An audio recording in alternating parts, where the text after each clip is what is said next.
राजेश्वरराव को लाल सलाम, लाल सलाम, लाल सलाम। अमृत चंडा राजेश्वरराव को लाल सलाम, लाल सलाम, लाल सलाम। अमृत चंडा राजेश्वरराव अमर रहे, अमर रहे, अमर रहे। अमृत चंडा राजेश्वरराव अमर रहे, अमर रहे, अमर रहे। अमृत चंडा राजेश्वरराव अमर रहे, अमर रहे, अमर रहे। अमृत सिया राव को लाल सलाम, लाल सलाम, लाल सलाम। अमृत सिया राव लाल सलाम, लाल सलाम, लाल सलाम।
Suddenly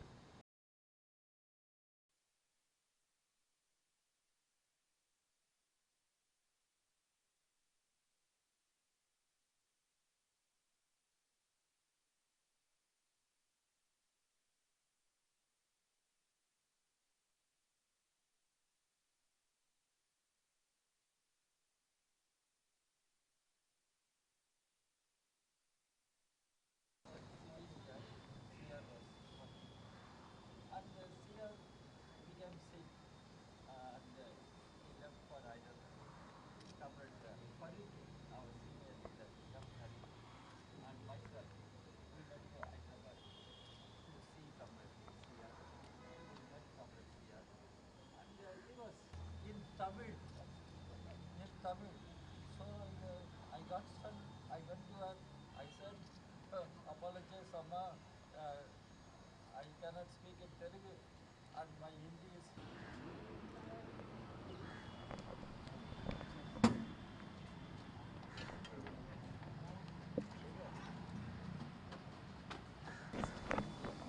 Yeah, closeness. That was the great vision of Amritsar. Before, that was the understanding of Amritsar. He stood for Hindu Muslim. He stood.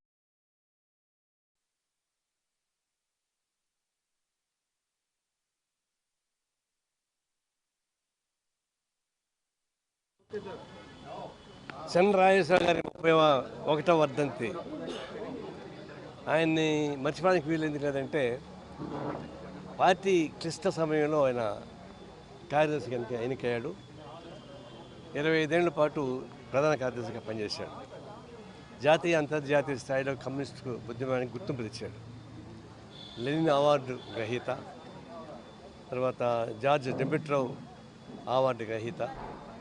అట్లా గుర్తింపు ఉన్నటువంటి వ్యక్తులు ఆయన ఒకడు. అయితే ఆయన ఇప్పుడు కూడా రిలవెంట్ ఏంటంటే ఈ భారతదేశం సమైక్యంగా ఉండాలని చెప్పేసి అని జాతీయ మండలి ఏర్పాటు చేయడానికి ఇంటిగ్రేషన్ కౌన్సిల్ ఏర్పాటు చేయడానికి ఆయనే సూత్రధారి. ఈ అస్సాంలో ఉన్నటువంటి వేర్పాటు ఉద్యమాలు, జమ్మూ కాశ్మీర్ వచ్చినటువంటి వేర్పాటు ఉద్యమాలు, పంజాబ్లో వచ్చినటువంటి ఖలిస్తాన్ ఉద్యమాలు, ఇవన్నిట్లో కమ్యూనిస్ట్ పార్టీ చాలా మూల్యం చెల్లించుకుంది. దాదాపు 3,000 మంది ఖలిస్తాన్ ఉద్యమానికి అవుతయ్యారు పంజాబ్లో ఉన్నటువంటి పార్టీ వాళ్ళు. దాదాపు 99 మంది జమ్మూ కాశ్మీర్లో ఉన్నటువంటి ముఖ్యులు జేకేఎల్ఎఫ్ ఫైట్ చేసి పోయారు అంటే ఈశాన్య రాష్ట్రాలలో. అప్పుడు ఆయనకి ఏంటంటే జాతీయ సమైక్యత ఉండే ప్రమాదం వచ్చింది కాబట్టి జాతీయ సమైక్యత మండలిని ఏర్పాటు చేయని చెప్పేసి అని ఆయన ప్రతిపాదించడం, అందరూ దాన్ని ఆమోదించడం. అప్పటి నుంచి ఈ దేశ ఐక్యత కోసం ఉపయోగపడిన వాళ్ళు ఆయన ఒకడు. సెక్యులరిజం కూడా ఆయన బాబరీ మసీద్ కోలుగడానికి ఎల్కే అద్వాని ప్రయత్నిస్తే ఆయనే వారం రోజుల పాటు 10,000 మంది తీసుకెళ్ళి ఆడే కాపాక రాత్రి 3 ఆడే పడుకున్నాడు. ఉంటే మమ్మల్ని చంపండి అతను బాబరీ మసీద్ కోల్చండి అని చెప్పాను. అప్పుడు లాలూ ప్రసాద్ యాదవ్ ముఖ్యమంత్రిగా ఉన్నప్పుడు ఆయన బీహార్లో ఆయన అరెస్ట్ చేశాడు కాబట్టి ఆ ప్రమాదం తప్పింది. సెకండ్ టైం ఆయన అటెంప్ట్ చేసినప్పటికి ఈయన సిక్ అయ్యాడు, బెడ్లో ఉన్నాడు. ఆ బొమ్మ కూలుతూ ఉంటే చాలా బాధపడిపోయాడు బెడ్లో ఉండి, అయ్యో ఇట్లా అయిపోయింది చెప్పేసి. అంటే తపన చెందిన వాళ్ళలో ఆయన ఒకడు. భారతదేశంలో ఉన్న అందరూ ఒకటే ఉండాలని చెప్పేసి అని, లౌకిక వ్యవస్థ ఉండాలని చెప్పేసి కోరుకునేవాడు ఆయన. అది ప్రమాదం వచ్చింది. ఇప్పుడు నిన్నగాక మొన్ననే వక్త్ బిల్లు బుల్డోజ్ చేసి పాస్ చేసేశారు. అంటే భారతదేశంలో ఒక లౌకిక వ్యవస్థకి చీకటి రోజు లెక్క. ఇది అంతటితో ఆగలేదు. అక్కడి నుంచి వర్ష పెట్టి కమ్యూనల్ టైమ్స్ పెరగడానికి ఉపయోగపడుతుంది. తర్వాత ఈ కమ్యూనల్ చీలిక డివైడ్ చేయడం కూడా బీసీస్లో చీలిక తీసుకోవడానికి ఆయన ప్రయత్నించారు. భారతదేశంలో చీలికల ముక్కలు చేయడం ద్వారా వాళ్ళు సింగిల్ బిగ్గెస్ట్ మెజారిటీగా ఓట్ బ్యాంక్ సంపాదించుకునేటువంటి ఒక సంకుచిత దృక్పథం తప్ప ఇంకోటి ఏమీ కనపడాలి. ఇవన్న ఎన్నికల్లో దాదాపుగా ఓడిపోయి గెలిచారు, సచ్చిబతికారు. 400 సీట్లు వస్తానికి వస్తా 240 వచ్చాయి. ఆయనకి 2 కాళ్ళు, ఒక కాలు ఏమో చంద్రబాబు నాయుడు, ఒక కాలు ఏమో నితీష్ కుమార్. ఆ 2 కాళ్ళపై నిలబడి ఆయన బతుకుతున్నాడు, లేకుండా మొత్తం బతికేవాడు కాదు. ఇంకా రాబోయే రోజు ప్రమాదం తెలిసే బరి తెగించి దేశం ఒకటిగా ఉన్నా లేకపోయినా మేము మాత్రం గెలవాలి అనేటువంటి బరి దిగింపుతోటే బుల్డోజ్ చేయడం ద్వారా పార్లమెంట్లో ఆ బిల్లు పాస్ చేసుకొని దేశం మొత్తం మీదుగా ఒక అల్లకొల్లు సృష్టించాడు. ఇప్పుడు అంతరిస్తూ వచ్చేస్తా ఉంది. ఇది చాలా ప్రమాదం. ఆ ప్రమాదాన్ని అధిగమించడానికి ఇప్పుడు జాతీయ స్థాయిలో సెక్యులర్ భావానికి అందరూ ఒకటిగా నిలబడాలి. ఆడాడు చీలిపోతున్నారు. ఎందుకంటే సెక్యులర్ పార్టీ అని చెప్తున్నారు టీడీపీ, సెక్యులర్ పార్టీ అని చెప్తుంది నితీష్ కుమార్. మరి ఆచరణకు వచ్చేక్కడికి ఎక్కడ కనిపిస్తూ ఉంది అనేది కనపడ్డంలా. సో ద్వంద్వాట్లాడుతున్నారు. ఇప్పుడు వైసీపీ వాళ్ళు పార్లమెంట్లో ఒక స్టెప్, రాజ్యసభలో ఒక స్టెప్ తీసుకున్నారు అవకాశవాదంగా. ఇట్లాంటి అవకాశం అది కుదరదు. నిక్కచ్చిగా ఉండాలి, దేశాన్ని నిలబెట్టాలి, లౌకిక నిలబడాలి తప్ప ఊగిసలాడుతూ రాత్రుల్లో ఒక మాట, పగుల్లో ఒక మాట, అసెంబ్లీలో పార్లమెంట్లో ఒక మాట, లోక్సభలో ఒక మాట, రాజ్యసభలో ఒక మాట. ఈ డ్యాన్స్లో కుదరదు. డ్యాన్స్ వేసే టైం పోయింది. ఖచ్చితంగా సెక్యులర్ వ్యవస్థను కాపాడడానికి ఉపయోగపడే రాజకీయ దృక్పథం ఉండాలని చెప్పి కోరుకుంటున్నాం. దాని మీద ఫైట్ చేయబోతున్నాం. నిన్న ఆంధ్రప్రదేశ్లో ప్రతిపక్ష నేత మాజీ ముఖ్యమంత్రి జగన్మోహన్ రెడ్డి గారు అనంతపురంలో పర్యటిస్తూ ఆ సందర్భంగా పోలీసులు బట్టలు విడిచి కొడతా, యూనిఫామ్ చూపించి రోడ్డు మీద నిలబడతా ఇట్లాంటి వ్యాఖ్యలు చేయటం నేను ఒక ఎస్ఐ విన్నా. నేను నిజంగా నాకు బాగా నచ్చింది. బట్టలు చూపించిన బట్ట కాదని చెప్పి. అంటే ఎవరు గవర్నమెంట్లో ఉంటే వాళ్ళు ఈ డిపార్ట్మెంట్ని, పోలీసులని, ఇంకో వ్యవస్థని తిడుతూ ఉన్నారు. అది మంచిది కాదు. ఏ గవర్నమెంట్ ఉన్నా వాళ్ళు పోలీసులే, ఐఏఎస్ ఆఫీసర్ ఆఫీసర్లే. అధికారంలో ఉన్న వాళ్ళు శాశ్వతంగా మేమే ముఖ్యమంత్రి అనుకునేటువంటి పొరపాటు అవగాహన వల్ల ఆ అహంభావం వైఖరి వస్తూ ఉంది. డిపార్ట్మెంట్ వాళ్ళని విమర్శించడానికి వీలు లేదు. రెండవది ఏంటంటే కొంతమంది అఫీషియల్స్ కూడా లక్ష్మణ్ దాటుతున్నారు. వాళ్ళు దాటడానికి వీలు. ఎందుకు ఒక ప్రభుత్వం మానేటంతా ఆ ప్రభుత్వం ఉన్నటువంటి అధికారులు జైలుకు పోతున్నారు, సస్పెండ్కి గురవుతున్నారు, ఎంక్వైరీకి గురవుతున్నారు.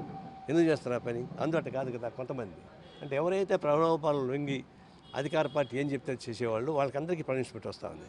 అది నేను ఇదేం చెప్పడంలా, గతం నుంచి అదే సమస్య వస్తూ ఉంది. వైఎస్ రాజశేఖర్ ఉన్నప్పుడు ఎంతమంది ఐఏఎస్ జైలుకు పోయారు. అట్లాగే తర్వాత చంద్రబాబు నాయుడు వచ్చినప్పుడు ఇంత హరాస్మెంట్ లేకపోయినా ఆయన తర్వాత చాలామంది మళ్ళీ ఇబ్బందులకు గురయ్యారు. మళ్ళీ ఇప్పుడు అదే గురి అవుతున్నారు.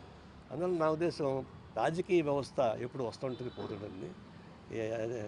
ఎగ్జిక్యూటివ్ అధికార వ్యవస్థ ఎప్పుడు శాశ్వతం. వాళ్ళు ఉద్యోగం అడిగి పోవు. ముఖ్యమంత్రి అని చెప్పినా ముఖ్యమంత్రి ఉద్యోగం అడిగి పోవు. ట్రాన్స్ఫర్స్ వస్తాయి. నేను తప్పే ఉందండి.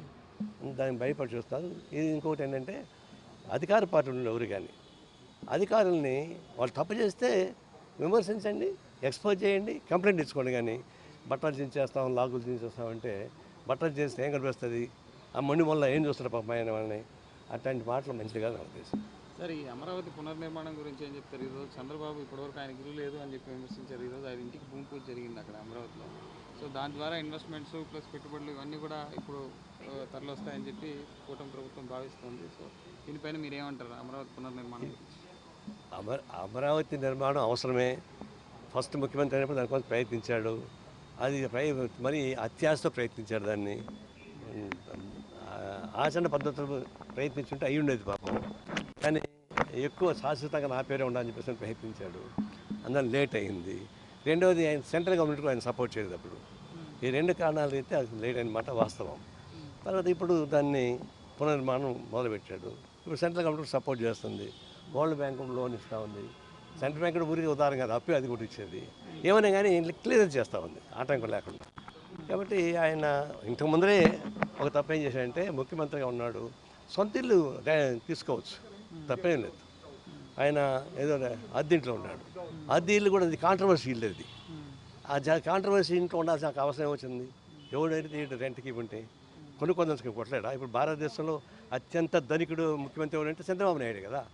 అన్నప్పుడు ఒక 5 కోట్లు పెట్టి ఇల్లు కొనుక్కోలేడా విధి వాళ్ళు? అందువల్ల అది కట్టుకోవచ్చు, తప్పేంలే. దానివల్లనే అభివృద్ధి వస్తుందని చెప్పేసి నేను అనుకోను. ఇల్లు లేని వాడు ముఖ్యమంత్రి ఉన్నారు, కాలేదా? అది ఇల్లు ప్యాలెస్ కట్టుకున్నాడు జగన్మోహన్ రెడ్డి, అభివృద్ధి అయిందా? అందువల్ల ఇల్లు కట్టుకుంటేనే అభివృద్ధి అవుతుంది. ఇల్లు కట్టుకోకపోతే అభివృద్ధి కాదని కాదు. అభివృద్ధి అనేది ఆకాంక్ష ఉండాలి, ఆచరణ చేయించాలి. ఆ ప్రకారం నా ఉద్దేశం కూడా సెంట్రల్ గవర్నమెంట్ సపోర్ట్ చేస్తుంది. కాబట్టి దీనికి కూడా ఒక డెవలప్మెంట్ ఐడియాస్ ఉంటాయి. చంద్రబాబు నాయుడు ఏంటంటే ఎన్ని రిమార్క్స్ ఉన్నా కూడా డెవలప్మెంట్ ఆస్పెక్ట్ అని ఆలోచిస్తారు. కాబట్టి అమరావతి డెవలప్ అవుతుందని నేను అనుకుంటున్నాను. దాన్ని తప్పు జరగకుండా చూసుకోవాలి. మరి హెచ్ఈయు భూములు కేటాయింపు అనేది పెద్ద కుంభకోణం, దానికి సంబంధించిన ఆధారాలు బయట పెడతారు 2 రోజులు అని చెప్పి కేటీఆర్ అంటున్నాడు. ఇది ఎట్లంటే గుడ్డు వచ్చి పిల్లనెక్కి తీసినట్టుగా ఉంది. వాళ్ళు ఉన్నప్పుడు ఏం చేశారు? ఎవరు వచ్చినా కూడా అది యూనివర్సిటీ ఆవరణలో ఉంది. అది రికార్డు మూలంగా ఏమన్నా ఉన్నాయండి. అందుకంటే నవాబుల కాలం నుంచి వచ్చే భూములు అవి. దానికి సక్రమైనటువంటి రికార్డ్స్ కొలతలు ఉండవు. అటువంటిప్పుడు అనాధీనంగా ఉన్న భూమి కాంపౌండ్ వేసుకున్నారు. కాంపౌండ్ ఒకసారి వేసిన తర్వాత ఎంజాయ్మెంట్ రైట్ వచ్చేస్తుంది. దాని జోలికి ఎవరు పోకూడదు. ఇప్పుడు అయినా ఉంటున్నాడు, గవర్నమెంట్ ల్యాండ్ ప్రూవ్ చేస్తున్నాం కాబట్టి మా ఇష్టం అమ్ముకోవచ్చు అంటున్నాడు. మీరు అటు అమ్ముకోవడానికి వీలు లేదు. ఒకటి, భూమి అమ్మకూడదు. అసలు వాస్తవానికి గవర్నమెంట్ భూమిని అమ్మకూడదు. జనం పెరుగుతుంది తప్ప భూమి పెరగదు కదా. రేపు 20 తర్వాత భూమి కావాలంటే ఓడిస్తాడు ఇవ్వడు. రెండవది విద్యాలయం. అది ఆడ విద్యా వ్యవస్థను డెవలప్ చేసుకునే ప్రయత్నించండి. అంతేగాని దాన్ని ఏలవలేసి కార్పొరేట్ కంపెనీ కరెక్ట్ కాదు. ఇప్పటికైనా సరే కోర్టులో మాకు అయింది కాబట్టి, ఇది మా ఇష్టం కాబట్టి మేము అమ్ముకోవచ్చు అని చెప్పేసి ఒక పద్ధతి పోకుండా, అది విద్యా వ్యవస్థ ఆవరణలో ఉంది కాబట్టి వాళ్ళకి రైట్ ఉంది. విద్యా వ్యాప్తికి ఉపయోగపడే అనేక పద్ధతులు చేసుకోవచ్చు తప్ప అంతకుమించి దాన్ని వ్యాపారికం చేయడం కరెక్ట్ కాదు మా ఉద్దేశం. ఆ విషయం మనం గతంలో చెప్పాం, ఇప్పుడు చెప్తాం. అజీర్ పాషా ఇవ్వండి చేస్తుంది. 8లో ప్రత్యేక తెలంగాణ మూమెంట్ చాలా హైట్లో ఉన్నప్పుడు నేను అప్పుడు స్టూడెంట్ ఫీల్డ్లో ఉన్నాను. కాబట్టి సిఆర్ నాకు ఏమడిగారంటే, మొత్తం స్టూడెంట్ లీడర్స్ కొద్దిగా పిలవండి, నేను వాళ్ళతో ఏంటి feelings, why separate Telangana education ఎందుకు ఇంత జోరుగా ఉంది అని. సో ఆ సమయంలో మనకి చాలా కాలేజెస్లో ప్రెసిడెంట్ జనరల్ సెక్రటరీస్ ఉండేది, ఏఎస్ఎఫ్. సో ఆర్గనైజ్ చేసి సిఆర్ మీటింగ్ అడ్రస్ చేశారు. ఆయన ఏంటి, నాకు అర్థం కావాలి ఎందుకు ఈ సపరేట్ తెలంగాణ ఎందుకు అంత అవసరం ఉంది, వై ఈ student is taking a lead అని. సో చాలా సింపథెటిక్గా ఆయన కన్వర్జేషన్ చేశారు. అది నెంబర్ 1 అండి.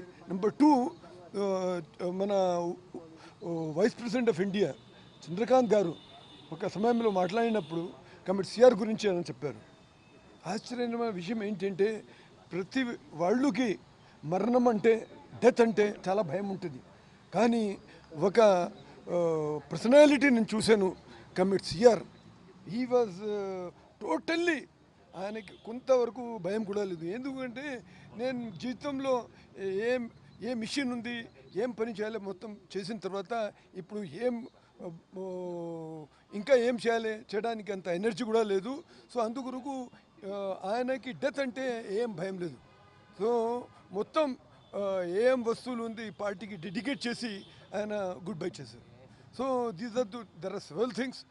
కానీ ఈ 2 విషయాలు నాకు గుర్తుంది, మీ ముందు అది నేను షేర్ చేస్తున్నాను. Thank you. మొన్న విశాఖపట్నం విద్యార్థులది ఏమని తెలియదు మరి. పవన్ కళ్యాణ్ పర్యటన సందర్భంగా ఈ traffic police department over action చేసినట్టుంది. అది పవన్ కళ్యాణ్ తెలిసి ఉంటుంది అనుకోను. అయితే పోలీసు ఓవర్ యాక్షన్ 2 గంటల పాటు ఆపాల అవసరం ఉంది. ఇంతకుముందు చెప్పారు మేము వచ్చినప్పుడు ట్రాఫిక్ ఆపకూడదని చెప్పేస్తాను. 2 అవర్స్ ఆపడం వల్ల ఏమైంది, ఎగ్జామ్స్ పోయినాయి. మన కామన్ సెన్స్ లేదా, ఇంటెలిజెన్స్ లేదా డిపార్ట్మెంట్కి? ఎగ్జామ్స్ తెలియదా? పోలీసు అంత గుడ్డిగా ఉన్నారా? ఇటువంటి వాళ్ళు తిట్టాలి న్యాయంగా అయితే. ఇప్పుడు వాళ్ళు చేసేటువంటి అత్యుత్సాహం వల్ల దాదాపు 25 మంది విద్యార్థులకి ఎకడమిక్ ఫెయిల్ అయిపోయింది. ఎంత డిసప్పాయింట్ అవుతారు వాళ్ళు. తిరిగి ఎగ్జామ్ పెడితే పెట్టచ్చు, కానీ వాళ్ళు హ్యూమిలేషన్ ఎవరు భరిస్తారు, ఎవరు కాంపన్సేట్ చేస్తారు? వాళ్ళ మానసిక హింసకి అక్కడ పోలీస్ డిపార్ట్మెంట్ హై ఆఫీసర్లే దానికి బాధ్యత వాళ్ళపైన చర్య తీసుకొని కోరుతా ఉన్నారు.